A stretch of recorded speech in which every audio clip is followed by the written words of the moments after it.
An American woman gets unwanted shoes. The best man stole a bride from the groom after confessing his love during a wedding speech. And badminton players have been found guilty of not playing their best. These are the weird stories for Wednesday on Weird AF News, the only daily weird news podcast hosted by a caffeinated comedian in a closet.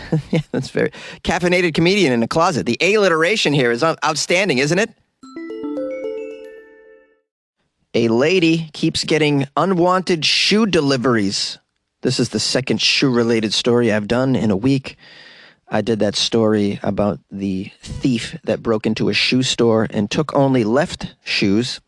Now I have an Illinois woman claiming that more than 15 to 20 pairs of really ugly shoes have been mistakenly delivered to her home over the course of a year. Well, that's a pair of shoes every few weeks, it seems. I like to think someone's pranking her. It's a lot to keep a prank like this going for a whole year, and expensive, by the way.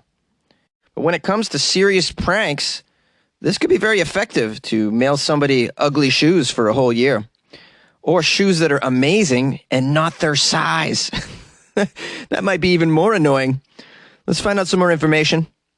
This poor lady's name is Simone Boutet of Oak Park, Illinois. She says the shoes began being delivered to her home by UPS a year ago, and between 15 and 20 pairs have since arrived.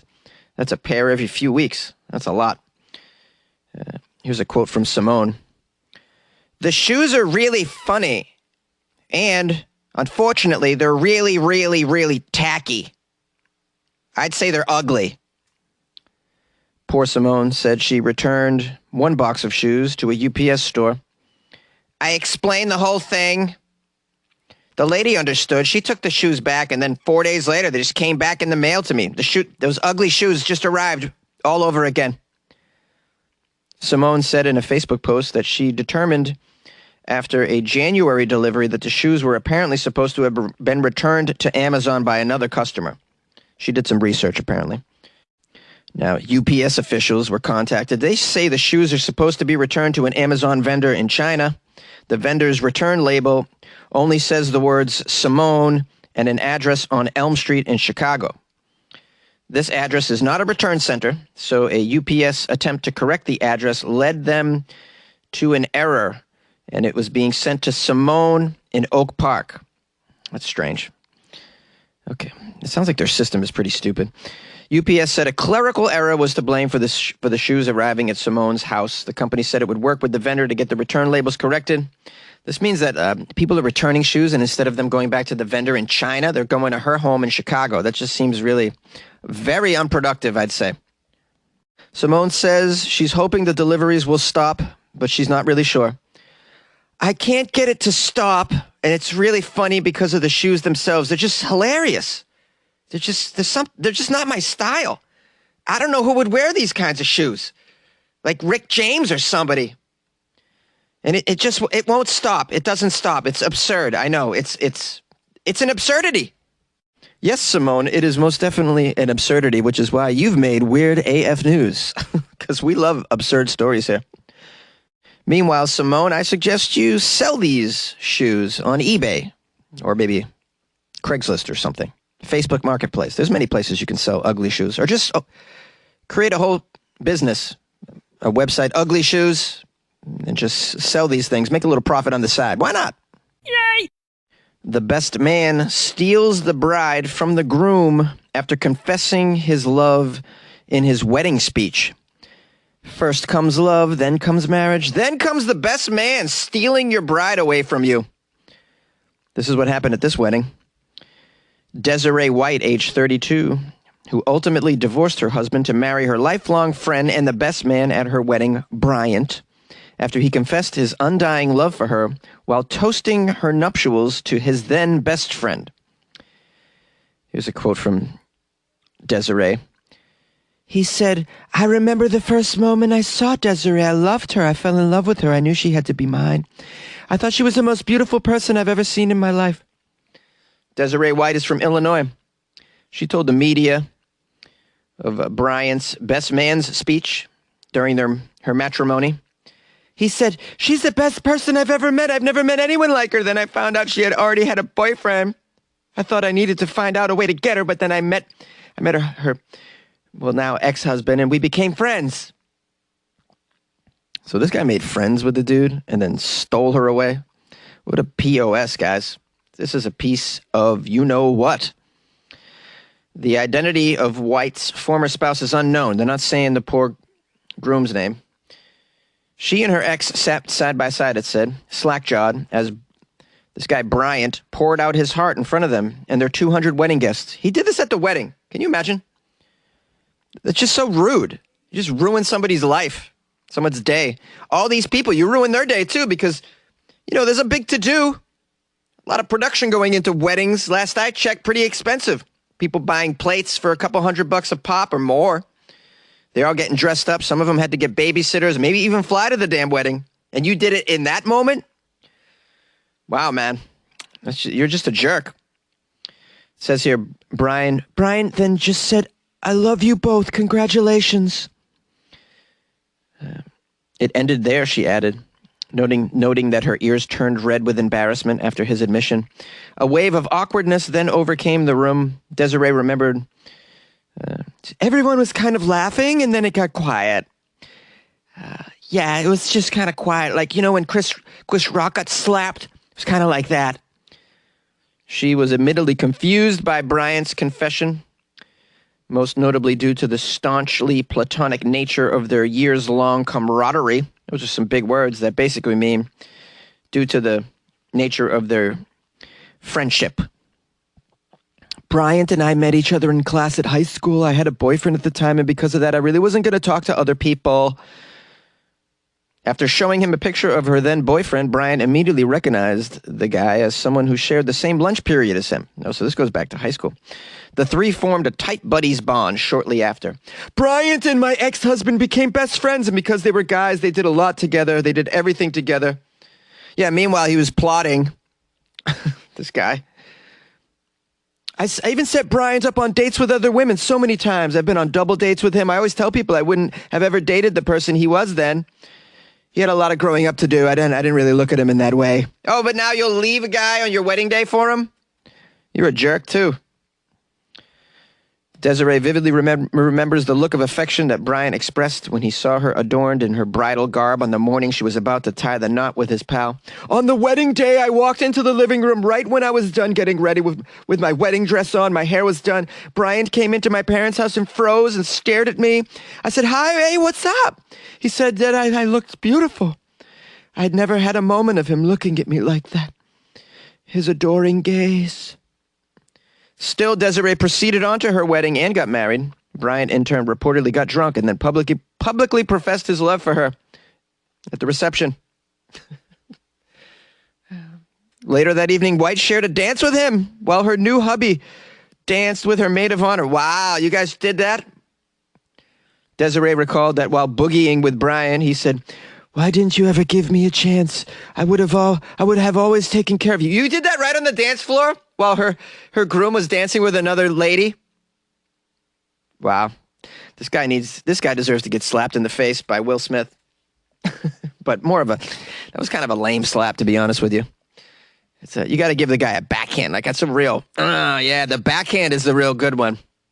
The backhand slap, the old pimp slap. That's what this guy deserves right here. Following the big day festivities, Desiree remembered hoping that she'd misinterpreted Bryant's revelation of love and tried sweeping his avowal under the carpet out of her mind. She says, I'm sure it was because he was really drunk. That's what I thought. I thought he was just drunk and lonely. I knew up to this point that he had girlfriends that weren't working, and he was kind of like the third wheel most of the time. Yeah, he's the third wheel while he's plotting. Less than a year later, when her marriage began to crumble because her then husband had adopted what she called a totally different lifestyle, White's relationship with Bryant took a sudden romantic turn. Oh, that's when this guy swooped in. When my ex and I broke up and divorced, I went through a depression, was really secluded. This is the moment that this guy was waiting for. Yes, come and cry on my shoulder. Every guy you got in your life that's a buddy is waiting for this moment, ladies. Every guy that's in the friend zone. Your best friend is a guy, let me tell you something. Unless he's gay, he's in love with you. And he's just waiting for the moment to swoop in. I don't agree with the way this guy did it. I think you gotta, long before the wedding, maybe say something. Maybe. I don't know. What do you guys think? Is this all right? I mean, they say all is fair in love and war, but really, is that the case? I mean, chemical weapons are banned. Okay, so not all is fair in war.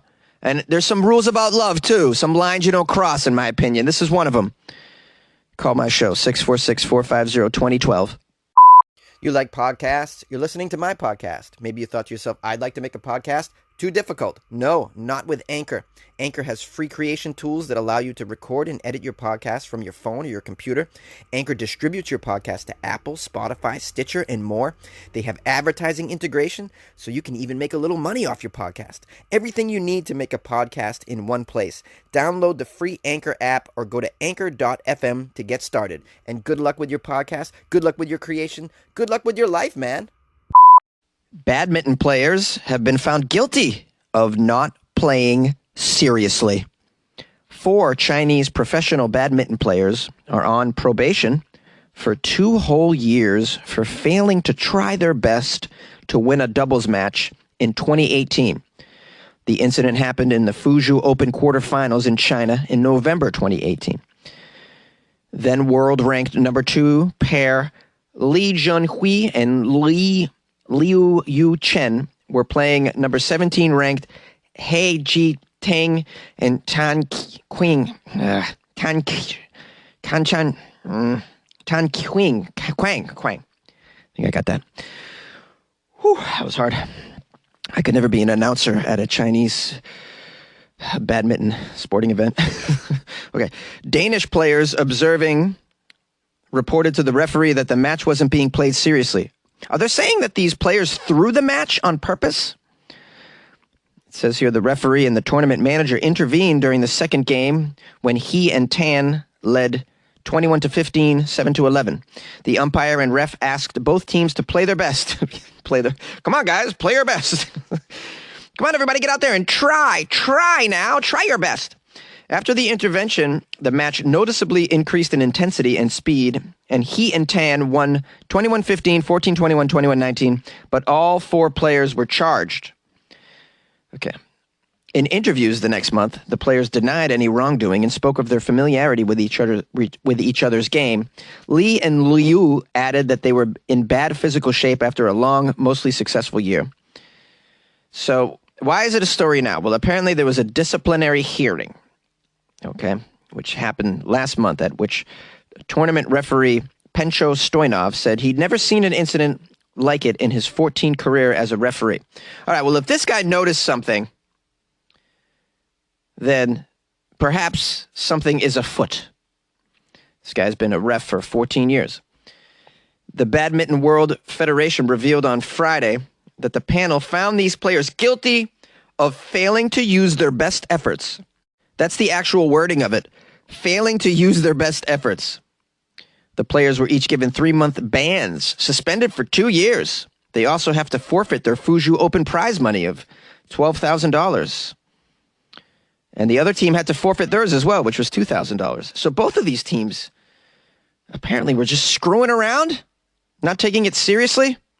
Perhaps they had side bets. You know, it doesn't sound like they make a lot of money. So maybe they were on DraftKings, and can you bet badminton on DraftKings?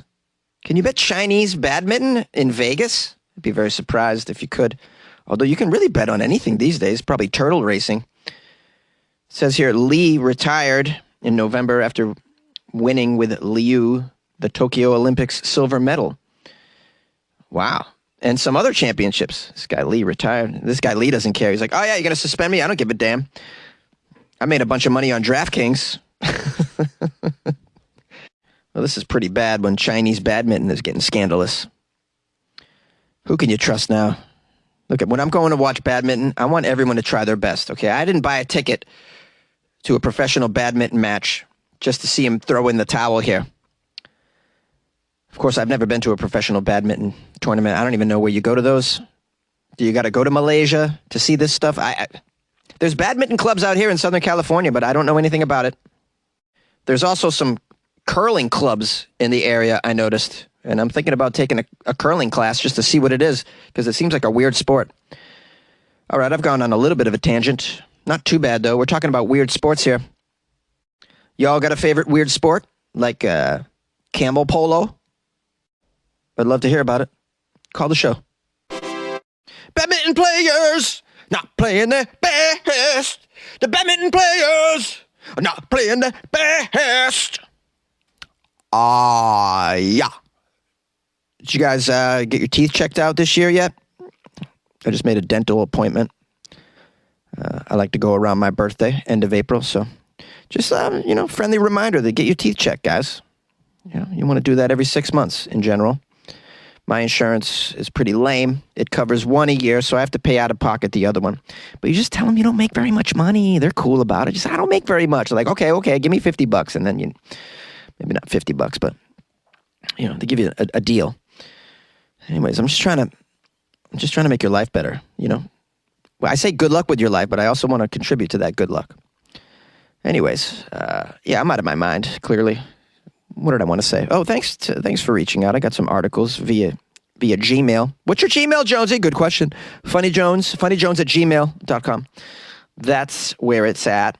Or hit me on the Instagram, on the gram, at funnyjones. Oh, I got a review on iTunes. Oh, also known as Apple Podcasts.